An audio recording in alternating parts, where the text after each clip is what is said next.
तो ये कहानी शुरू होती है एक बड़ी औरत हेल्गा को दिखाते हुए, जिसके अपार्टमेंट में कोई अजीब कीड़ा घुस आया था। हेल्गा को भूलने की भी बीमारी थी, इसीलिए वो सब बातें अपनी वॉल पे लिख लिया करती थी। वहीं से वो हेल्पलाइन का नंबर देखते हुए कॉल करती है और एक लड़का उसके घर आ जाता है। आते ही उसने देखा कि हेल्गा की एयर कंडीशन से अजीब ग्रीन कलर का लिक्विड निकल रहा था, जो बहुत ही ज्यादा बदबूदार भी था। अब वो हेल्गा को डोर नॉक करता है। हेल्गा के दरवाजा खोलते ही वो उससे सवाल करता है, आपके घर के बाहर ऑलरेडी एक इमरजेंसी वैन खड़ी है, अगर वो लोग आपकी मदद को आ गए थे तो आपने दोबारा कॉल क्यों की? ये लोग कहाँ हैं? जब आपने हेल्गा बताती है मुझे भूलने की बीमारी है, मुझे नहीं याद कि वो लोग कहाँ हैं। अब ये लड़का घर के अंदर कीड़ा ढूंढने के लिए चला जाता है, जहाँ सीलिंग से उसे खौफनाक आवाजें आ रही थी, जिससे वो खुद भी डर चुका था। उसने अंदाजा लगाया जो कुछ भी यहाँ है वो बहुत बड़ा और खतरनाक है। वो जैसे ही आगे रूम की तरफ बढ़ता है तो उसे वहाँ खून दिखाई दे रहा था। यह खून वेंटिलेशन से आ रहा था, जहाँ देखने पे वो बुरी तरह शॉक हो गया, क्योंकि वहाँ उन्हीं दोनों लोगों की लाशें थी जो पहले हेल्गा की मदद करने के लिए यहाँ आए थे। टाइगर वो भी यहाँ से जाने लगा और जैसे ही पीछे मुड़ा तो उसके सामने था एक जाइंट बहुत ही बड़ा स्पाइडर, जो उसके कुछ सोचने से पहले ही उसके ऊपर हमला कर देता है, जिसके बाद वो उसे भी घसीटते हुए वेंटिलेशन में ले जा चुका था। ये सब बाहर खड़ी हेल्गा देख चुकी थी, वो भी डर गई, इसीलिए दूसरे रूम में आ गई। अब क्योंकि उसे भूलने की बीमारी थी, इसीलिए यहाँ आते ही उसे सब भूल गया। बेफिक्र होकर उसने टीवी ऑन करके टीवी देखना शुरू कर दिया, पर दोबारा उसे स्पाइडर की आवाजें जब डराने लगी तो तीसरी मर्तबा उसने हेल्पलाइन को कॉल मिला दी, जिसके बाद सीन यही से कट हो गया। और अब हमें 4 दिन पहले की स्टोरी दिखाई जाएगी कि आखिर ये शुरू कैसे हुआ। तो असल में आज से 4 दिन पहले स्पेस से आने वाला एक मेटियोर हेल्गा के अपार्टमेंट से टकरा गया था। हेल्गा के साथ वाले अपार्टमेंट में उसकी पोती शार्लेट अपनी मॉम और अपने स्टेप डैड के साथ रहती थी, और अक्सर ही वेंटिलेशन पाइप के जरिए वो अपनी ग्रैंड माँ के घर आ जाती थी, क्योंकि यहाँ उसका काफी सामान रखा था। और आज जब वो अपने टॉयज लेने के लिए यहाँ आई, तब उसने यहाँ पे वो मेट्रॉइड देखा, जिस मेट्रॉइड के ऊपर एक अजीब सा स्पाइडर था। ये स्पाइडर शार्लेट को बहुत अच्छा लगा, इसीलिए उसने इस स्पाइडर को एक जार में बंद कर लिया और फिर अपने घर आ गई। शार्लेट के डैड एक कॉमिक राइटर थे, अक्सर ही शार्लेट उनकी कॉमिक स्टोरीज लिखने में उनकी मदद करती थी। आज भी जब वो अपनी कॉमिक के लिए स्केचेस बना रहे होते हैं तो शार्लेट उनके पास आ जाती है। वो यहाँ उनकी कॉमिक कैरेक्टर की आंखों में रेड कलर करते हुए कहती है कि अगर आप अपने कॉमिक को इवल बनाए तो ये ज्यादा बिकेंगे। इनकी इन्हीं बातों के दौरान हमें पता चलता है कि शार्लेट के स्टेप डैड तो उसे बहुत प्यार करते हैं, लेकिन शार्लेट आज तक उन्हें अपने डैड की जगह नहीं दे पाई। शार्लेट की मॉम अक्सर ही शार्लेट की ग्रैंड माँ यानी हेल्गा के घर जाकर उनका ख्याल रखा करती थी, क्योंकि बेशक शार्लेट के डैड ने उन्हें धोखा दिया था, लेकिन शार्लेट की ग्रैंड माँ ने नहीं, वो तो आज तक उनसे बहुत प्यार करती थी। यहाँ तक कि शार्लेट के डैड ने तो अपनी मॉम यानी शार्लेट की ग्रैंड माँ को भी धोखा दिया था, जिसके चलते उनकी दिमागी हालत इतनी खराब हो गई कि वो सब कुछ भूलने लगी। खैर अब हमें दिखाया जाता है कि शार्लेट उस स्पाइडर को पोंछते देख रही थी, तभी उसके पास एक बग आ जाता है। शार्लेट अपने हाथ से उस बग को मार देती है और इस बग को देखते ही वो स्पाइडर शोर करने लगता है। शार्लेट को लगा कि शायद ये स्पाइडर भूखा है। अब वो अपने मरे हुए बग को स्पाइडर को खिला देती है, जिससे स्पाइडर एक ही बार में निकल चुका था। ये देखते हुए शार्लेट हैरान रह गई थी कि कैसे एक स्पाइडर इतने बड़े बग को एक ही बार में खा सकता है, और यही देखने के लिए वो यहाँ आने वाले एक और बग को भी मार के इस स्पाइडर को खिला देती है। और शार्लेट अब ये देखकर हैरान थी कि कैसे ये स्पाइडर किसी भी चीज को खाकर एकदम से अपना साइज बढ़ा रहा था। इतनी देर में शार्लेट के स्टेप डैड जो अपनी कॉमिक स्टोरी लिख रहे थे उन्हें कुछ कंफ्यूजन हो जाती है। वो शार्लेट से हेल्प लेने के लिए जब उसके रूम में आते हैं तो उनकी नजर पड़ती है उसी जार पे जिसमें स्पाइडर रखा था। शार्लेट इस टाइम शायद वॉशरूम में थी, इसीलिए वो स्पाइडर को गौर से देखते रहे, और जैसे ही शार्लेट अंदर आई तो उन्होंने शार्लेट को बताया, मैं तुम्हारी मदद लेने के लिए आया हूँ अपनी स्टोरी के लिए। शार्लेट कहती है, फिक्र न करें, मैं आपकी मदद जरूर करूंगी, लेकिन अभी मुझे सोना है। जिसके बाद उसके डैड उसके रूम से चले जाते हैं और ये लोग सो जाते हैं। रात में स्पाइडर हिलजुल करने लगा, शायद उसे भूख लग रही थी और जितना उसने खाना खाया था उतना उसके लिए काफी नहीं था। बड़ा शिकार ढूंढने के लिए ये स्पाइडर इस जार से निकल जाता है। वेंटिलेशन पाइप से होता हुआ वो एक दूसरे अपार्टमेंट में चला गया, जो शार्लेट की स्टेप डैड की मॉम का था, यानी शार्लेट की सेकंड ग्रैंड माँ। ये स्पाइडर शार्लेट की सेकंड ग्रैंड मॉम के पैरेट के ऊपर हमला कर देता है। सुबह होने पर जब ग्रैंड मॉम ने उसे देखा तो उन्होंने जोर से चीख लगाई, जिसे सुनते हुए शार्लेट के डैड उनके घर पहुंचे और वहां जाकर उन्होंने देखा कि किसी ने उनके पैरेट को बहुत बुरे तरीके से मारा था, यहाँ तक कि उसकी हालत भी देखने के काबिल नहीं छोड़ी थी। ये लोग सोच में पड़ गए कि आखिर ये किसका काम हो सकता है। तब शार्लेट की ग्रैंड मॉम उसे कहते हैं, हो सकता है किसी चूहे का या किसी जानवर का काम हो। ये लोग यहाँ पर इमरजेंसी कॉल कर देते हैं और रेस्क्यू ऑफिसर उन्हें आकर बताता है ये काम किसी कीड़े का है, ऐसे कीड़े का जिसके स्टिंग्स हो, यानी जिसका डंक हो, जिसे बार बार मार के इस पैरेट को मारा गया है। अब ये रेस्क्यू ऑफिसर पूरी बिल्डिंग में इंसेक्ट स्प्रे करने लग जाते हैं, और जब बारी आती है शार्लेट के रूम की तो वो स्प्रे करवाने से मना कर देती है और साफ साफ बता देती है इस आदमी को कि मेरे पास एक स्पाइडर है, उसे मैंने पाला हुआ है, इसलिए मैं स्प्रे नहीं कर पाऊंगी। उसके जाने के बाद शार्लेट इस स्पाइडर से खेलने लगी थी। वो उसे खाने के लिए कुछ बग्स देती है और साथ ही वो नोटिस करती है कि उसके पास जो माउथ फ्रेशनर्स थी, इन माउथ फ्रेशनर की स्मेल से ये स्पाइडर डर रहा था। अब रात में सबके सो जाने के बाद दोबारा हम देखते हैं कि वो स्पाइडर अपने जार से निकलकर वेंटिलेशन पाइप से होते हुए किसी दूसरी लेडी के रूम में चला गया। स्पाइडर को देखते हुए उस लेडी का डॉग भौंकने लगा था। वो अपने डॉग को वहाँ से साइड पे करती है और अपनी फैमिली की फोटो उठा लेती है। अभी फोटो देख ही रही थी कि उसके ऊपर स्पाइडर आके गिरता है, जिसे देखते ही वो डर गई। ये स्पाइडर अचानक उसके मुंह पे हमला कर चुका था। उसके मुंह से अब खून आ रहा था, जिसे मिरर में देखते हुए वो और भी ज्यादा डर गई। एकदम से स्पाइडर अब उसके मुंह में चला गया। मुंह में जाने के बाद उसने इस लड़की के सारे इंटरनल ऑर्गन्स काट खाए और ऐसे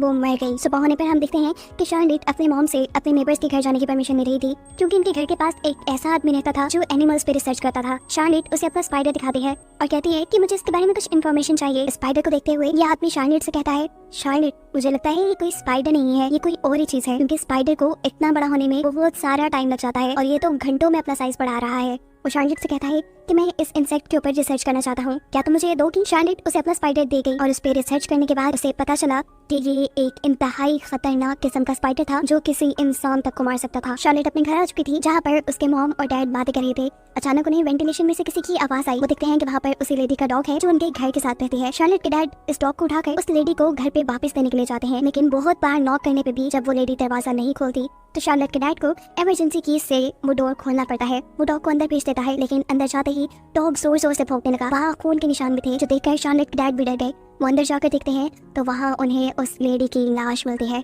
जिस देखते ही वो पुलिस को कॉल कर देते हैं। पुलिस बताती है कि इस औरत की मौत के पीछे किसी भी इंसान का हाथ नहीं है। और ये सुनकर सभी बिल्डिंग के लोग डर गए, क्योंकि पहले बिल्डिंग में जानवर मर रहे थे और अब इंसान भी मरने लगे थे। इन सारी मौत के पीछे कौन था कोई भी नहीं जानता था। अब शार्लेट का नेबर शार्लेट के डैड को अपने घर बुलाता है और उन्हें बताता है कि शार्लेट के पास जो स्पाइडर है वो बहुत ही ज्यादा जहरीला है। प्लीज तुम शार्लेट को समझाओ कि स्पाइडर को कहीं दूर छोड़ाए या फिर मार दे। ये सुनकर शार्लेट के डैड भी हैरान हो गए। वो इस आदमी से पूछते हैं कि क्या ये स्पाइडर किसी इंसान को मार सकता है, और जवाब में जब यह आदमी हाँ बोलता है तो अब शार्लेट के डैड भी डर गए। वो घर जाके शार्लेट को डांटते हैं और कहते हैं, क्या तुम नहीं जानती वो कितना खतरनाक है, वो इंसानों को भी मार सकता है, तुम इसे घर पे नहीं रख सकती। शार्लेट इस चीज का जवाब बहुत ही बदतमीजी से देती है और कहती है, आप मेरी डैड नहीं, आप मुझे डांट नहीं सकते और कोई रिस्ट्रिक्शन भी नहीं लगा सकते मेरे पे। मैं जानती हूँ ये स्पाइडर अच्छा है और इसे मैं अपने पास रखूंगी, ये मेरा फैसला है। सीन कट होकर हमें रात का सीन दिखाया जाता है। शार्लेट ने जिस आदमी के घर उस स्पाइडर को रखवाया था, उस आदमी के सभी जानवरों को ये स्पाइडर खा चुका था, जिसके बाद अब वो वेंटिलेशन में आ चुका था। शार्लेट अपनी मरी हुई नेबर के डॉग को अपने घर पे ले आई थी। ये डॉग अब वेंटिलेशन को देखकर जोर जोर से भौंकना शुरू कर देता है, जैसे उसे पता हो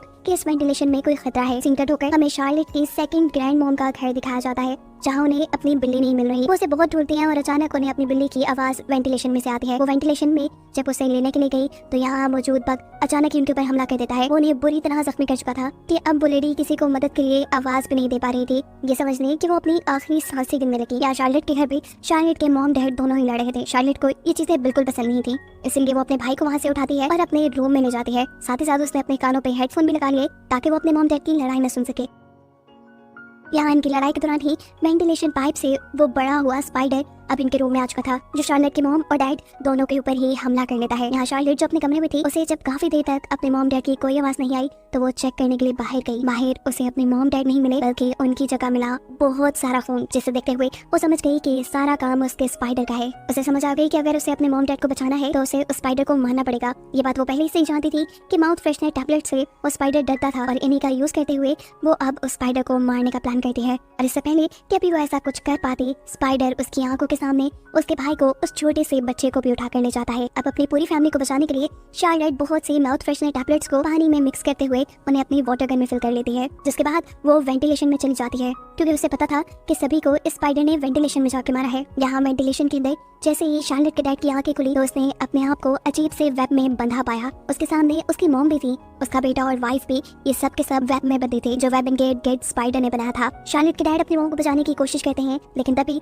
उनका वेब टूट जाता है और वो लेडी नीचे गिर जाती है। यहाँ वेंटिलेशन से होते हुए शार्लेट हेल्गा के घर आ गई, जहाँ उसे अपनी सेकंड ग्रैंड मॉम की गिरी हुई लाश मिली, लेकिन अभी तक उसे अपने मॉम डैड नहीं मिले। वो यहाँ हेल्गा से इन सारी चीजों के बारे में पूछती है, लेकिन हेल्गा को कुछ याद नहीं था। वो हेल्गा के कपड़े सूंघती है तो उसमें से माउथ फ्रेशनर की खुशबू आ रही थी। वो समझ गई कि शायद इसी वजह से स्पाइडर ने अभी तक उन्हें नहीं मारा। या शार्लेट हेल्गा से कहती है, आप यही रहिएगा और प्लीज मदद के लिए हेल्पलाइन पे कॉल करें। अभी वो यही कहती है कि अचानक उसे अपने स्टेप डैड की आवाज आई। वो भी एलिवेटर की तरफ से जल्दी से वो एलिवेटर की तरफ गई तो उसने वहाँ पर अपने डैड को वेब्स में बंधा पाया। शार्लेट के हाथ में माउथ फ्रेशनर वाला पानी था, जिसे वो जल्दी से अपने डैड के ऊपर डाल देती है और उसके सभी वेब्स टूट जाते हैं। शार्लेट बताती है कि ये माउथ फ्रेशनर का पानी है, इससे स्पाइडर को मारा जा सकता है और उसके वेब को तोड़ा जा सकता है। ये दोनों अब यहाँ से बाकी लोगों को बचाने का फैसला करते हैं, जबकि दूसरी तरफ हमें दिखाया जाता है कि वो रेस्क्यू ऑफिसर जो इस बिल्डिंग में पहले भी पैरेट के मरने पे आया था, वही दोबारा हेल्गा के कॉल करने पे आया। ये वही सीन है जो हमने मूवी के स्टार्ट में देखा। आते ही उसे एयर कंडीशन के अंदर ग्रीन कलर का बदबूदार लिक्विड दिखा और उसके बाद वो हेल्गा के घर में आ गया। हेल्गा के घर के अंदर आने पर वो स्पाइडर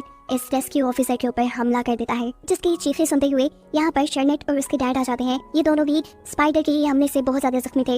वो इस आदमी को बचाना चाहते थे, लेकिन तभी इनके सामने स्पाइडर आ गया। तब शार्लेट के डैड अपने हाथ में पकड़ा हुआ माउथ फ्रेशनर वाला पानी उसके ऊपर डाल देते हैं, जिससे डरकर स्पाइडर यहाँ से चली जाती है। अब रेस्क्यू ऑफिसर उन्हें बताते हैं कि उसके पास एक नेल गन है, इसके जरिए वो स्पाइडर को मार सकते हैं। और जैसे ही स्पाइडर उनके सामने आती है, ये आदमी स्पाइडर के ऊपर अपनी नेल गन से हमला कर देता है, जिसके बाद वो देखते हैं कि स्पाइडर के अंदर से ब्लू कलर का फोन निकल रहा था। इस सारी लड़ाई के दौरान एक नेल गन वहाँ लगे फायर अलार्म के ऊपर भी लग गई, जिसकी वजह से बिल्डिंग में मौजूद सारे वाटर स्प्रिंकलर्स ऑन हो गए। इनके ऊपर पानी की बारिश होना शुरू हो गई, जिससे माउथ फ्रेशनर का पानी जो इन्होंने अपने ऊपर डाला था, जिसकी वजह से वो स्पाइडर इनके करीब नहीं आ रहा था, वो सारा पानी धुलने लगा था। इसलिए स्पाइडर का खतरा उनके ऊपर बढ़ता गया और इसी चीज का फायदा उठाते हुए स्पाइडर वहाँ आकर उस रेस्क्यू ऑफिसर को ले जा चुका था। अपनी बाकी फैमिली को बचाने के लिए शार्लेट और उसके डैड आगे बढ़ते हैं और देखते हैं कि शार्लेट की मोम और भाई को स्पाइडर ने गार्बेज टनल के अंदर रख दिया था, जिनको बचाने के लिए ये दोनों ही टनल के अंदर चले जाते हैं। रिमोट के जरिए शार्लेट के डैड इस टनल को ऑन करने की कोशिश करते हैं ताकि गार्बेज की तरह वो भी इस बिल्डिंग से बाहर गिर जाए, लेकिन बदकिस्मती से ये काम नहीं कर रही थी। वो बाहर निकलकर इसकी वायर को जोड़ने की कोशिश करते हैं, जो जोड़ते हुए उन्हें बुरी तरह करंट लग चुका था और वो यहाँ गिर गए। ऐसा लग रहा था कि वो मर गए। इससे पहले कि शार्लेट अपने डैड के लिए कुछ करती, वो देखते हैं कि स्पाइडर उनके बहुत करीब आ गया। बिना वक्त जाए कि वो इस टनल का बटन दबा चुकी थी। किस्मत से ये अब काम कर रहा था। टनल का दरवाजा ठीक उसी वक्त बंद होता है जब स्पाइडर वहाँ आया और उस दरवाजे के नीचे आकर वो मर गया। इन लोगों की जान फाइनली अब स्पाइडर से बच गई थी। ये लोग टनल से निकलकर अब शार्लेट के डैड के पास आते हैं और देखते हैं कि शार्लेट के डैड सिर्फ बेहोश थे। इनके होश दिलाने पे वो होश में भी आ गए और ये देखकर सभी बहुत खुश हुए। शार्लेट यहाँ पहली मर्तबा उसे अपना डैड कह के पुकारती है, जो सुनकर शार्लेट के डैड हैरान थे। ये सब इमोशनल हो जाते हैं और एक दूसरे से गले लग जाते हैं। इन्हें लग रहा था कि अब सारी प्रॉब्लम्स खत्म हो गई, अब इनके आगे की लाइफ ठीक गुजरेगी, लेकिन ये लोग गलत थे। मूवी के आखिरी सीन में हमें वेंटिलेशन के अंदर बहुत से स्पाइडर के एग्स दिखाए जाते हैं, जिसका मतलब है कि खतरा पूरी तरह अभी टला नहीं। आगे क्या होने वाला था ये कोई नहीं जानता था। इसी खतरनाक और मिस्टीरियस एंडिंग के साथ ये कहानी